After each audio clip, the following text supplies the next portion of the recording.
Representative Young.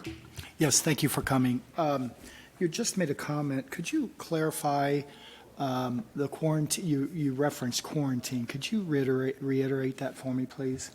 Sure. Through the chair to Representative. If a student is vaccinated for COVID-19 and they are exposed to a confirmed case, if they can confirm their vaccination status, they are allowed to return back to the classroom, but they will have to require masking and then monitoring for symptoms. Follow up, please. Thank you. You're familiar with SB 22, correct? I am. Okay. Across Ohio, let me be more specific. In 3 cases, there are 3 different health departments that have 3 different edicts for school districts and businesses. And if your organization is effective, do you communicate standardized approaches to those, or do you just let everybody fly by the seat of their pants? Through the chair to Representative Young. No, we absolutely strive for consistency across the state when it comes to isolation and quarantine.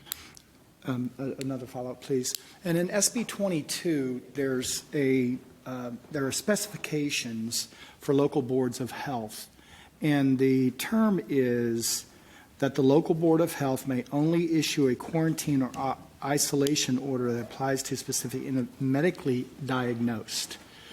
And in the Ohio Department of Health's document that shows you the arrows and so on and so forth, vaccinated, unvaccinated, whatever, they don't use that term, and they don't apply that term, and my local Board of Health does not either. So are you refusing to abide by the law? To the chair, to the representative. So I'm not entirely sure about the context of your question. Let me back up if I could. So when an individual is potentially exposed to COVID-19 in the school, they are excluded from school. They're not placed in quarantine because that is an official process as it relates to Ohio Revised Code. So you're absolutely correct. But they are excluded from school, and that is the school's duty to do that.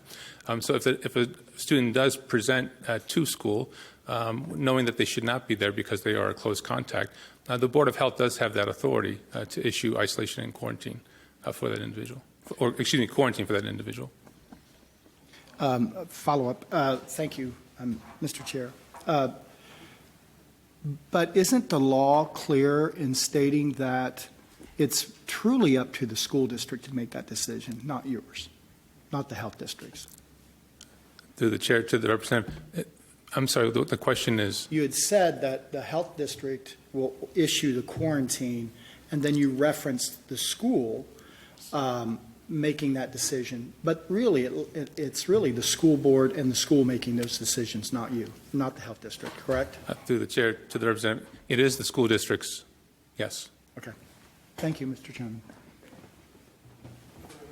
And while you're here, that was a personal question from me that in my area, just to ask you, we always watched Franklin County last year, and it was one of the hot spots, of course, of the state.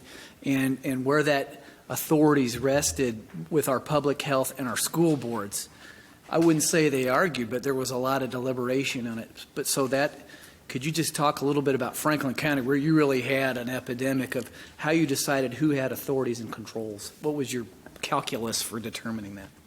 To the chair. So we've been very, very fortunate. All local health departments have been very, very fortunate to have very good working relationships with all of our school districts across the state of Ohio.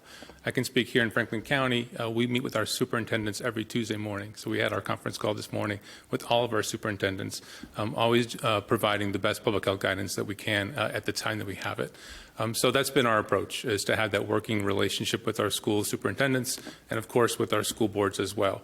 Last year, of course, we certainly worked through challenges as we're doing this year. And we continue to advocate at Franklin County Public Health that all of our schools should be requiring masking for K through 12 and for their students and visitors and staff. But we understand that is a decision that is now made by the local school board and the school district. Thank you. I just think that's such an interesting decision point. The should versus the shall, and who gets that authority. That has been the essence of the public political debate on this for the whole year, from the governor, from the President of the United States on down to a school board. All right, thank you.